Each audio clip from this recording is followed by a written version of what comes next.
حضرت موسیٰ نے اللہ سے سوال کیا نا کہ اللہ تو نے یہ موت اور زندگی کو کیوں بنایا؟ یہ کیا دنیا کا مقصد ہے کہ ایک بچہ پیدا ہوتا ہے، پیدا ہونے کے بعد ماں باپ اسے پرورش کرتے ہیں، بڑا کرتے ہیں، کوئی بچپن میں ہی انتقال کر جاتا ہے، کوئی جوانی تک رہتا ہے، کوئی بڑھاپے تک رہتا ہے، لیکن ایک وقت آتا ہے کہ اسے دنیا سے جانا ہوتا ہے، اسے رخصت ہونا ہوتا ہے۔ اس بات کا جواب اللہ نے قرآن میں بھی دیا ہے۔ اللہ تعالیٰ فرماتا ہے الذی خلق الموت والحیات لیبلوکم ایکم احسن عملا۔ اللہ فرماتا ہے ہم نے موت اور زندگی کو بنایا۔ ہم یہ سمجھتے ہیں کہ شاید بے فائدہ ہم پیدا کر دیے گئے۔ اچھا، یہ سوال جو تھا نا، یہ ہم نے دنیا میں جانا ہی نہیں۔ ہم نے کبھی کسی سے نہیں پوچھا کہ آخر یہ دنیا میں ہم آئے کیوں ہیں۔ دیکھو، ہر چیز کے پیچھے ایک وجہ ہوتی ہے، کوئی نہ کوئی وجہ ہوتی ہے نا۔ آپ یہاں آ کے بیٹھے ہوئے ہیں، اس کے پیچھے بھی کوئی وجہ ہے۔ ہم بات کر رہے ہیں، اس کے پیچھے بھی کوئی وجہ ہے۔ یہ موبائل کے پیچھے کور لگا ہوا ہے، یہ اس کے پیچھے بھی وجہ ہے۔ یہ لائٹنگ جل رہی ہے، کیوں جل رہی ہے؟ کیونکہ اندھیرا تھا، اندھیرے کو ختم کرنے کے لیے لائٹیں جلائی گئی۔ غرض کے دنیا کے ہر کام کے پیچھے کوئی نہ کوئی وجہ ہوتی ہے۔ لیکن دنیا کا جو سب سے بڑا کام تھا وہ یہ تھا کہ اللہ تو نے ہمیں پیدا کیوں کیا؟ صرف کمانے کھانے کے لیے، بڑے گھر بنوانے کے لیے، پھر مر جانے کے لیے؟ تو نے کیوں پیدا کیا؟ یہ سب سے امپورٹنٹ سوال تھا، لیکن افسوس یہ سوال کا جواب نہ والدین نے بتایا، نہ ٹیچر نے بتایا، نہ دوستوں نے بتایا، نہ رشتہ دار، کسی نے نہیں بتایا۔ لیکن جس نے پیدا کیا ہے نا، اس نے بتایا۔ اللہ نے فرمایا وَمَا خَلَقْتُ الْجِنَّ وَالْإِنسَ إِلَّا لِيَعْبُدُونَ، میں نے جنات اور انسان کو اپنی عبادت کے لیے پیدا کیا ہے۔ اور اللہ فرماتا ہے کہ اے میرے بندو، تم سب دنیا میں ایک دوڑ لگا رہے ہو، اور اعلموا انما الحیات الدنیا لعب ولہو وزینۃ وتفاخر بینکم وتکاثر فی الاموال والاولاد۔ اے لوگوں، جان لو، سمجھ لو، یہ جو دنیا ہے نا، یہ زیب و زینت، آرائش، یہ آرامیں، یہ صرف تمہاری نظر کا دھوکہ ہے۔ دیکھو اللہ تعالیٰ کیسے سمجھا رہا ہے، کیسے پیار سے بتا رہا ہے کہ لوگوں، یہ جو تمہیں نظر آ رہا ہے یہ حقیقت ہے ہی نہیں۔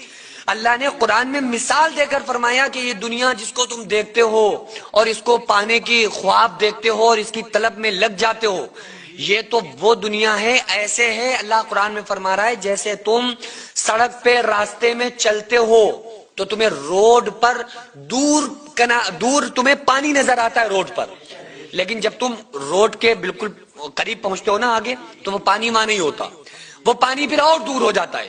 تو اللہ فرما رہا ہے اسی طرح سے تم دنیا کی طلب میں لگے ہوئے ہو، دنیا تمہارے ہاتھوں سے نکلتی جا رہی ہے اور تم دنیا کو پانے کی طلب میں دنیا کے پیچھے پیچھے دوڑتے جا رہے ہو۔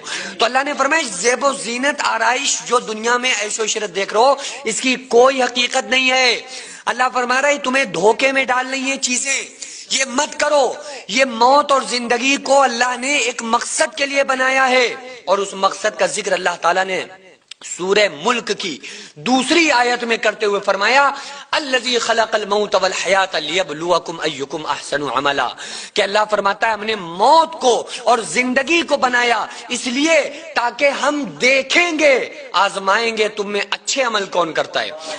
یہاں پہ زیادہ عمل کی ریکوائرمنٹ اللہ نے نہیں کی، یہ نہیں بتایا کہ ہم دیکھیں گے زیادہ کون کرتا ہے، نہیں، اللہ نے کہا ہم یہ دیکھیں گے اچھے عمل کون کرتا ہے۔ ہمارا تھوڑا عمل جو روز کیا جائے وہ اچھا ہے، کبھی کبھی کے بہت سے عملوں سے، تو تھوڑا عمل ہم روز کریں۔ یہ نہیں کہ ایک دن آ گئی شب برات تو پوری رات ہم نے عبادتیں کر لیں، شب قدر میں خوب روئے دھوئے پوری سال پھر چھٹی، یہ نہیں، روزانہ اللہ کو یاد کرنا، اللہ کا ذکر کرنا، یہ اللہ دیکھے گا کہ تم میں اچھے عمل کون کرتا ہے۔ اور اللہ تو فرما رہا ہے کہ اے میرے بندو، دنیا میں فکر مند کیوں ہوتے ہو، کیوں پریشان ہوتے ہو؟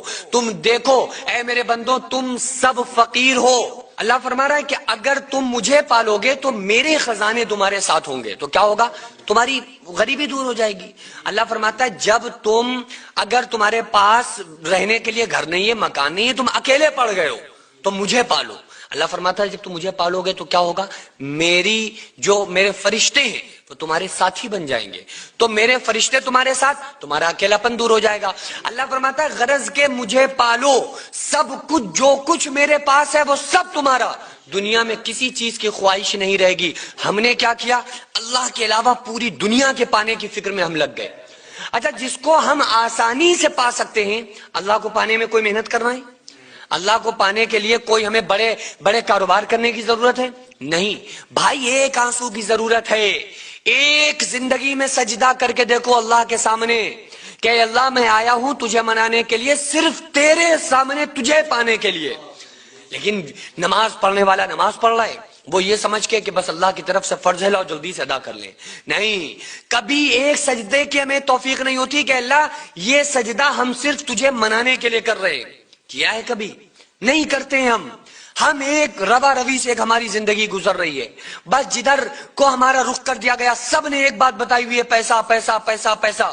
پیسہ ہے تو سب کچھ ہے، پیسہ نہیں ہے تو کچھ بھی نہیں. ہم دیکھتے بھی اپنی آنکھوں سے یہی ہے کہ جو غریب ہیں ان کے بچیوں کی شادیاں نہیں ہو رہی ہیں، جو غریب ہیں ان کو کوئی سلام کا جواب نہیں دیتا ہے ٹھیک سے، اور امیروں کے پاس لوگ جا رہے ہیں ان سے رشتے جوڑ رہے ہیں.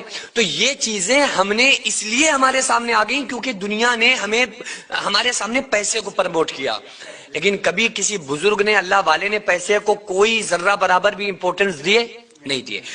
اللہ والوں نے تو دنیا کو چھوڑ دیا، ترک کر دیا. انہوں نے کیا کیا؟ اللہ کو پا لیا. جب انہوں نے اللہ کو پایا تو اللہ نے کیا کیا؟ اللہ فرماتا ہے کہ جب تم مجھے پالو گے تو میں پوری کائنات کو میں تمہارا غلام بنا دوں گا. پھر پوری کائنات غلامی میں آ جاتی ہے. اس لیے اللہ کو پاؤ. اللہ اسی کے لیے گلا کرتا ہے، یا ایھا الانسان، اے انسانوں. یہاں مومنوں کو نہیں کہا، یہ نہیں کہا گیا ایمان والوں نیکو، نہیں. اللہ فرما رہا ہے یا ایھا الانسان، اے انسانوں. جھوٹو سچو نیکو برو سب کو اللہ نے مخاطب کیا. یا ایھا الانسان، اے انسانوں، اے لوگوں، اے میرے بندوں. ما غرک بربک الکریم، تمہیں اپنے رب کریم کے بارے میں کس نے دھوکے میں ڈال دیا؟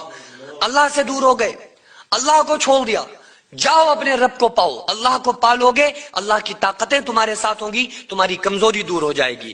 اللہ کو پالو گے اللہ کے خزانے آپ کے ساتھ ہوں گے، آپ کی غریبی دور ہو جائے گی. اللہ کو پالو گے دنیا بھی اللہ کامیاب دنیا میں بھی بنائے گا اور آخرت میں بھی بڑے انعامات سے نوازے گا. وہ